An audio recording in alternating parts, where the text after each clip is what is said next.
പാലക്കാട്ടെ CPMന്റെ സെക്രട്ടറി ഒരു മനോനില തെറ്റിയതുപോലെയുള്ള വാക്കുകൾ ഉപയോഗിക്കുകയാണ്.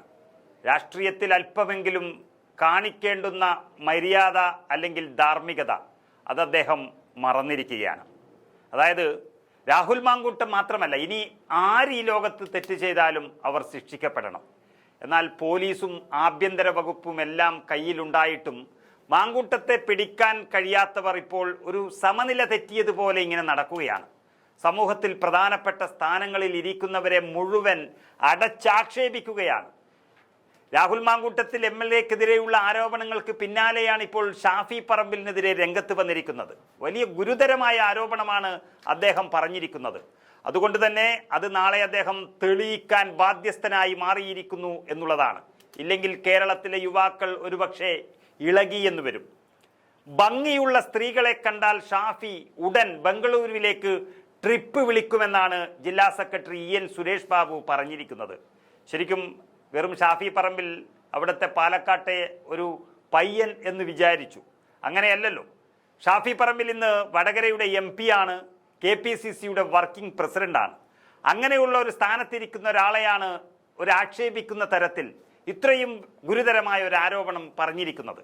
ഷാഫിയും രാഹുലും ഈ കാര്യത്തിൽ കൂട്ടുകച്ചവടം നടത്തുന്നവരാണെന്നും സ്ത്രീ വിഷയത്തിൽ രാഹുലിന്റെ ഹെഡ്മാഷാണ് ഷാഫി പറമ്പിലെന്നുമാണ് പറഞ്ഞിരിക്കുന്നത്.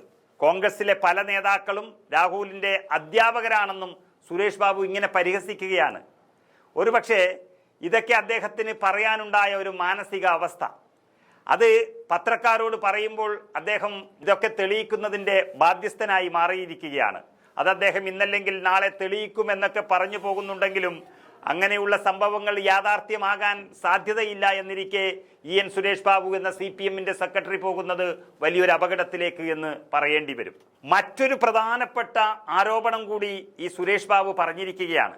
അതായത് രാഹുൽ മാങ്കൂട്ടത്തിനെ പ്രതിപക്ഷ നേതാവ് VD സതീശൻ സസ്പെൻഡ് ചെയ്യാൻ കാരണം അതിനു പിന്നിലും ഒരു കാരണമുണ്ട് എന്നും വന്ന് മുറത്തിൽ കൊത്തിയപ്പോഴാണ് അങ്ങനെ ഒരു നടപടി ഉണ്ടായത് എന്നുമാണ് CPMന്റെ സെക്രട്ടറി പറയുന്നത്. അതെന്താണെന്ന് വഴിയെ അറിയുമെന്നും ഈ സുരേഷ് ബാബു പറഞ്ഞു വെക്കുകയാണ്.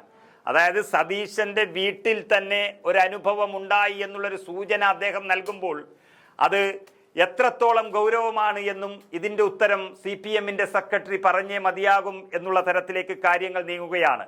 ഏകദേശം 1 മണിക്കൂർ മാത്രം അല്ലെങ്കിൽ 2 മണിക്കൂറിനടുത്തായിട്ടുള്ള EN സുരേഷ് ബാബുവിൻ്റെ ഒരു പ്രസ്താവനയ്ക്ക് കേരളം മുഴുവൻ ഇപ്പോൾ പ്രതിഷേധം തുടങ്ങിയിരിക്കുകയാണ്. അങ്ങനെ ഒരു പ്രതിഷേധം തുടങ്ങുന്നതിൻ്റെ സൂചന എന്ന് പറയുന്നത് EN സുരേഷ് ബാബു സത്യത്തിൽ വിവരമറിയും എന്നുള്ളത് കൊണ്ട് തന്നെയാണ്. അദ്ദേഹം പറഞ്ഞ കാര്യങ്ങളൊക്കെ ഒരുപക്ഷെ നമുക്ക് പറയാൻ കഴിയാത്തതാണ്. നേരിട്ട് സുരേഷ് ബാബുവിൻ്റെ വാക്കുകൾ തന്നെ നമുക്ക് കേട്ടു നോക്കാം. നേതാക്കൾ പേടിക്കുക എന്ന് പറഞ്ഞാൽ ഞങ്ങൾ പലവട്ടം പറഞ്ഞിട്ടില്ലേ. നേതാക്കൾ പേടിക്കുന്നത് വേറൊന്നും കൊണ്ടല്ല. ഇയാളുടെ ഒരു നേതാവ് ഹെഡ്മാഷായിട്ടുള്ള ആളാരാ? ഇയാളിനെ MLA ആക്കാൻ പത്തനംതിട്ടയിൽ നിന്ന് ക്ഷണിച്ചു കൊണ്ടുവന്ന ഷാഫി പറമ്പിലാണ് അല്ലേ? ഷാഫി പറമ്പിലെ ഞാൻ വെല്ലുവിളിക്കുന്നു. ഈ രാഹുൽ മാങ്കൂട്ടം ചെയ്തതിൽ ഒരു തരത്തിലും ഞാൻ അംഗീകരിക്കില്ല. അയാളെ കോൺഗ്രസിൽ നിന്ന് പുറത്താക്കിയത് ശക്തമായ നടപടി ഇനിയും വേണം. അവൻ രാജിവെക്കണമെന്ന് പറയാൻ ഏതെങ്കിലും തരത്തിൽ ഷാഫി പറമ്പിൽ തയ്യാറാവുമോ? തയ്യാറാവില്ല. കാരണം എന്താ? കൂട്ടുകച്ചവടമാണ് ഈ കാര്യത്തിൽ കൂട്ടുകച്ചവടമാണ്. പരസ്യമായി ഇവനെക്കാളും കൂടുതൽ നേരിട്ട് ചോദിക്കണമെന്നാണ് പറയുന്നത് ചില ആളുകളെ കാണുമ്പോൾ. ഞാനതൊന്നും ഇപ്പോൾ ഇവിടെ പറയുന്നില്ല.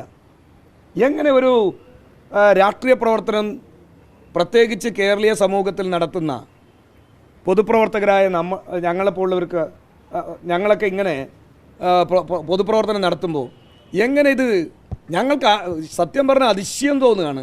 ആലോചിക്കാൻ പോലും പറ്റാത്ത കാര്യമാണ്. നേരിട്ടൊരു നല്ല ആരെങ്കിലും ഒന്ന് നന്നായി കണ്ടാൽ എന്നാൽ പിന്നെ ബാംഗ്ലൂർ ട്രിപ്പ് അടിക്കുക എന്നാണ് ചോദിക്കുന്നത്. ആര്? ഹെഡ്മാഷർ തന്നെ. അല്ല, ഹെഡ്മാഷർ എന്ന് പറഞ്ഞു കഴിഞ്ഞാൽ നിങ്ങൾ പറഞ്ഞോ, ഹെഡ്മാഷർ തന്നെ അത് തന്നെ ചെയ്യാണ്. അപ്പോൾ പിന്നെ രാഹുലിനെതിരെ എന്തെങ്കിലും ഉണ്ടോ? ഹെഡ്മാഷറിൻ്റെയും മുകളിലുള്ള അധ്യാപകരാണ് ബാക്കിയുള്ളവർ. അതുകൊണ്ടാണ് ഇയാൾക്കെതിരെ അക്ഷരമിണ്ടാത്തത്. എനിക്ക് തോന്നുന്നത് സതീശൻ പുറത്താക്കി എന്ന് പറയുന്നതിൽ ഒരു പ്രധാനപ്പെട്ട കാരണമുണ്ട്. അതൊക്കെ പിന്നീട് നമ്മൾ വെളിപ്പെടുത്താം. മനസ്സിലായില്ലേ? കയറി മുറത്തി കയറി കൊത്തി എന്നാണ് കേൾക്കുന്നത്. മനസ്സിലായോ? അല്ല, അതായത് നമുക്ക് നമ്മുടെ തടിയിൽ തന്നെ തട്ടും തോന്നി എന്ത് ചെയ്യും എന്നാൽ പിന്നെ കാരണം ഈ രൂപത്തിലുള്ള ഇടപെടലാണ് പൊതുവെ കോൺഗ്രസിൻ്റെ നേതൃത്വം. അവരിങ്ങനെയെല്ലാം ലൈംഗിക അതിക്രമം ചെയ്യുന്നവർക്കെതിരെ വാക്കനക്കാൻ ഒരു ഘട്ടത്തിലും തയ്യാറാകില്ല.